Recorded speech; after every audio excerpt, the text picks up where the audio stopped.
Hello candidates, welcome to my YouTube channel Original Education. आज मैं अपनी इस वीडियो में आपके साथ आईबीपीएस क्लर्क 2021 एलिजिबिलिटी क्राइटेरिया अपनी इस वीडियो में शेयर करने वाली हूं। तो आप सभी कैंडिडेट्स को अगर ये नहीं पता है कि आईबीपीएस क्या होता है, किस तरह से ये एलिजिबिलिटी क्राइटेरिया सेटअप किया जाता है, तो आज मैं अपनी इस वीडियो में आपके साथ वही शेयर करने वाली हूँ। तो वीडियो शुरू से लेकर एंड तक पूरी देखिएगा, बिल्कुल भी स्किप मत कीजिएगा। एंड वीडियो अच्छी लगे तो उसको लाइक एंड शेयर बिल्कुल कीजिएगा अपने सोशल मीडिया के कॉन्टैक्ट्स पर। एंड चैनल पर नए हैं अगर आप कैंडिडेट्स, तो प्लीज़ मेरे चैनल को ओरिजिनल एजुकेशन चैनल को सब्सक्राइब भी जरूर कर दीजिएगा। तो यहाँ पर मैं आपको बताना चाहती हूँ कि आईबीपीएस क्लर्क यानी कि institute of banking personal selection के द्वारा जो एलिजिबिलिटी क्राइटेरिया यहाँ पर सेटअप किया जाता है बैंकिंग के थ्रू, वो किस तरह से सेटअप किया जाता है। तो ये आईबीपीएस की परीक्षाएं आपके लिए निर्धारित की जाती हैं, यानी कि IBPS institute of banking personal selection के द्वारा जो फॉर्म्स निकलते हैं एंड उसमें आपको एग्ज़ाम देना होता है, जिसमें आपका सिलेक्शन बैंकिंग में होता है। तो इसमें एक एलिजिबिलिटी क्राइटेरिया होता है, वो एक अपर एज लिमिट की रिलैक्सेशन दिया जाता है। तो किस तरह से आपकी एज लिमिट रिलैक्सेशन सेटअप किया जाता है, आपकी एज के अकॉर्डिंग आपको छूट दी जाती है कि आप मैक्सिमम ईयर्स तक अपने फॉर्म को फिलअप कर सकते हैं एंड आप एग्ज़ाम को अटेम्प्ट कर सकते हैं। तो now let's get start the video. इस वीडियो में मैं आपको डिटेल में समझाने वाली हूँ एंड आपको दिखाने भी वाली हूँ किस तरह से आपको एज रिलैक्सेशन दिया जाता है। तो फर्स्ट यहाँ पर मेंशन किया गया है, the candidates must fulfill the following 3 criteria to be eligible for the IBPS clerk exam 2021। यानी कि 3 क्राइटेरिया होते हैं जो कैंडिडेट्स को फुलफिल करने पड़ते हैं, अपने एग्ज़ाम को अटेम्प्ट करना पड़ता है, जो कि है 2021 का, यानी कि इसी साल का। मैं आपको बताना चाहती हूँ कि आईबीपीएस क्लर्क का जो एग्ज़ाम होता है वो अभी तक फॉर्म नहीं निकले हैं, पहले निकले थे एंड उसके बाद पोस्टपोन करवा दिए गए हैं कुछ प्रॉब्लम की वजह से। लेकिन अभी भी अगर आप इंटरेस्टेड हैं बैंकिंग में जाने के लिए तो कोई ऐसी इशू की बात नहीं है कैंडिडेट्स। अभी आपके आईबीपीएस क्लर्क के फॉर्म बहुत ही जल्द निकाले जाएंगे। नेक्स्ट यहाँ पर मेंशन किया गया age limit age age on 1/7/2021, यानी कि इसका मतलब ये है कि एज एज ऑन जो काउंट की जाएगी गवर्नमेंट के थ्रू, बैंकिंग के थ्रू आपके फॉर्म फिलअप करते के समय, तो 1/7/2021 तक काउंट की जाएगी, यानी कि 1 जुलाई 2021 के अकॉर्डिंग ही आपकी एज काउंट की जाएगी। और यहाँ पर मेंशन भी किया गया है, the candidates must be 20 years to 28 years की आपकी एज लिमिट होनी चाहिए। तो इसका मतलब ये है कि 20 ईयर्स टू 28 ईयर्स का मतलब ये है कैंडिडेट्स कि अगर आप फॉर्म फिलअप करते हैं तो लास्ट एज लिमिट 28 ईयर्स जो आपकी मेंशन की गई है वो सिर्फ और सिर्फ जनरल कैटेगरी के लिए की गई है। अपर एज रिलैक्सेशन क्या होता है वो अदर कैटेगरीज को मिलता है, जनरल कैटेगरीज को नहीं मिलता।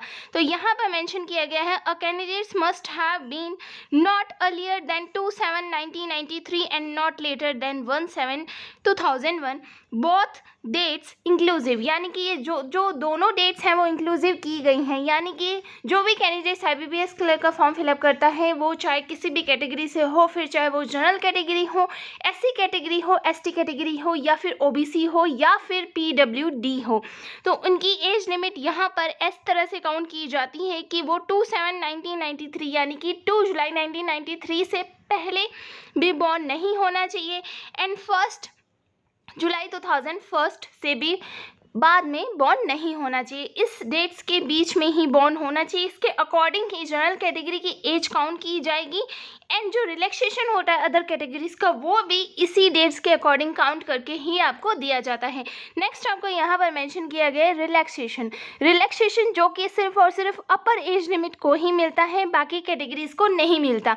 वो यहाँ पर किस तरह से मेंशन किया गया है, आपको फर्स्ट यहाँ पर मेंशन किया गया candidates, there is some relaxation of upper age limit for special category, जिन्हें स्पेशल कैटेगरी बी कहा जाता है। एंड उसके बाद candidates the details on its are given below. अब नीचे मैं आपको दिखाने वाली हूँ कि किस तरह से कैटेगरी के अकॉर्डिंग आपको कितने ईयर्स का रिलैक्सेशन मिलता है। एंड रिलैक्सेशन बहुत सारे कैंडिडेट्स की मुझे कमेंट आ रहे थे कि किस तरह से मैम रिलैक्सेशन मिलता है, हमें क्या करना होगा, किस तरह से हम रिलैक्सेशन को अचीव कर सकते हैं। तो कैंडिडेट्स मैं आपको बताना चाहती हूँ कि आपको कुछ भी नहीं करना होता है। जब भी आप किसी गवर्नमेंट एग्ज़ाम का फॉर्म फिलअप करते हैं, फिर चाहे वो एसएससी लाइन से रिलेटेड हो, रेलवे से रिलेटेड हो, या फिर बैंकिंग से रिलेटेड हो, तो आपसे आपकी डेट ऑफ बर्थ पूछी जाती है, वो जब आप मेंशन करते हैं। एंड उसके बाद आपकी कैटेगरी पूछी जाती है, फिर जब आप मेंशन करते हैं कौन सी कैटेगरी है, आप किस कैटेगरी पर टिक मार्क करते हैं, जनरल है आपकी कैटेगरी, ओबीसी है, एससी एसटी है, उसके अकॉर्डिंग फिर आपकी एज ऑटोमेटिकली काउंट करके ही आपको रिलैक्सेशन दिया जाता है। फॉर्म फिलअप बस आपको ठीक तरह से, अच्छी तरीके से एंड केयरफुल होके करना होता है। आपको रिलैक्सेशन की कोई चिंता नहीं करनी है। वो फॉर्म फिलअप जब होता है वो बैंकिंग का काम होता है या फिर एसएससी गवर्नमेंट का काम होता है, किस तरह से आपको रिलैक्सेशन देनी है। फॉर्म फिलअप करते वक्त बस आपको केयरफुल रहना है एंड अपने जो भी वहाँ क्वेश्चंस पूछे जाते हैं, आपकी एज लिमिट, आपके बॉन्ड से रिलेटेड, आपकी एजुकेशन से रिलेटेड, आपकी परसेंटेज से रिलेटेड, वो बस आपको सही सही भरना होता है। उसमें आपको एज रिलैक्सेशन खुद मेंशन नहीं करना है, बस आपको आपकी कैटेगरी मेंशन करनी है। Okay candidates, I just hope ये वाली आपकी क्वेरी बहुत सारे कैंडिडेट्स की जो थी वो क्लियर हो गई होगी। एंड यहाँ पर मैं आपको कैटेगरी एंड उसका रिलैक्सेशन बताना चाहती हूँ जो कि बैंकिंग में इतना दिया जा रहा है। फर्स्ट है आपकी schedule caste and schedule tribe, जिसे एससी एंड एसटी बी कहा जाता है, उनको 5 साल का रिलैक्सेशन दिया जा रहा है।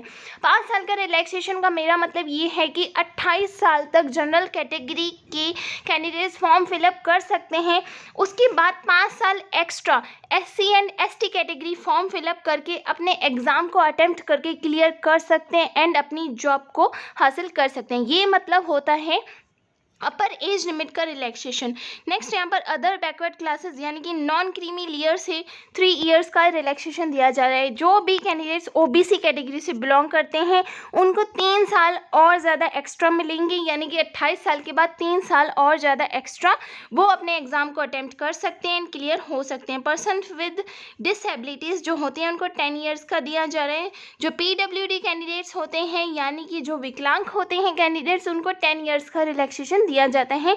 यानी कि 28 साल जनरल कैटेगरी की जब एज लिमिट ख़त्म होगी, आपकी 28 साल तक आपकी जनरल ही गिनी जाएगी। उसके बाद 28 साल के अगर आप ऊपर चले गए हैं तो आपकी, अगर अपर एज लिमिट के अंदर आप आते हैं, किसी कैटेगरी से बिलोंग करते हैं, उसके बाद आपके ये ईयर्स काउंट किए जाएंगे एंड आपको मौका दिया जाएगा कि आप अपने एग्ज़ाम्स को क्लियर कर सकते हैं। नेक्स्ट है यहाँ पर ex serviceman, disabled ex serviceman. यहाँ पर मेंशन किया गया है कि actual period of service rendered in the defence force plus 3 years, 8 years for disabled ex serviceman belonging to SC and ST. यहाँ पर ये पूरा मेंशन किया गया है, belonging to SC and ST subject to a maximum age limit of 50 years। इसके according ex serviceman भी होते हैं जिन्होंने पहले काम किया हुआ है गवर्नमेंट में, एंड डिसेबल्ड एक्स सर्विसमैन भी होते हैं जिन्हें गवर्नमेंट में काम करते समय किसी वजह से वो पीडब्ल्यूडी बन जाते हैं, कोई एक्सीडेंट हो जाता है उनका, तो उन्हें भी चांस दिया जाता है एंड यहाँ पर एज लिमिट आपको मेंशन की गई है। नेक्स्ट है यहाँ पर जो विडोज़ होती हैं, विडोज़ के लिए भी यहाँ पर आपको एज लिमिट दिया गया है। यहाँ पर विडोज मेंशन किया गया है, divorced women and women legally separated from there husband who have not remarried. 9 years का उनको एज रिलैक्सेशन दिया जाता है। 28 साल तक उनकी एज काउंट की जाएगी जनरल के अकॉर्डिंग, जनरल कैटेगरी के अकॉर्डिंग, एंड उसके ऊपर 9 साल और ज़्यादा एक्स्ट्रा मिलेंगे पेपर अटैम्प्ट करने के एंड क्लियर करने के। नेक्स्ट यहाँ पर मेंशन किया गया पर्सन्स अफेक्टेड बाय 1984 रियॉट्स। जो भी पर्सन्स अफेक्टेड हुए थे 1984 में रियॉट्स के थ्रू, उनको 5 साल का एज रिलैक्सेशन दिया जा रहा है।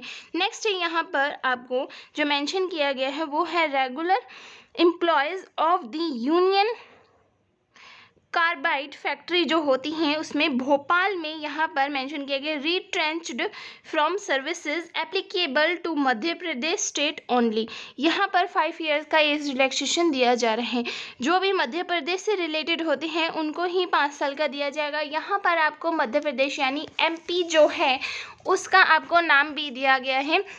इसके अकॉर्डिंग ही कैंडिडेट्स आप पूरी जानकारी, जब आपका फॉर्म निकलता है उसमें एक पूरा पीडीएफ होता है, हर एग्ज़ाम का एक पीडीएफ होता है, उसमें ज़्यादा से ज़्यादा आपको जानकारी मिल सकती है। यहाँ पर age relaxation I just hope आप अच्छे से समझ गए होंगे, आपकी कोई क्वेरी नहीं होगी कि एज रिलैक्सेशन क्या होता है, किस तरह से आपकी कैटेगरी के अकॉर्डिंग आपको मिलता है, एंड आपको इसमें कुछ भी नहीं करना होता है, सिर्फ आपको अपना फॉर्म केयरफुली सेटअप करना होता है, फिलअप करना होता है, उसके बाद आपको फॉर्म अपना केयरफुली भरना होता है, उसके बाद आपको अप्लाई करना होता है। इस तरह से एज रिलैक्सेशन आपको दिया जाता है। आई जस्ट होप मेरी ये वीडियो आपको अच्छी लगी होगी। इसी तरह की और भी यूज़फुल वीडियोस को देखने के लिए मेरे चैनल को ज़रूर सब्सक्राइब कीजिए।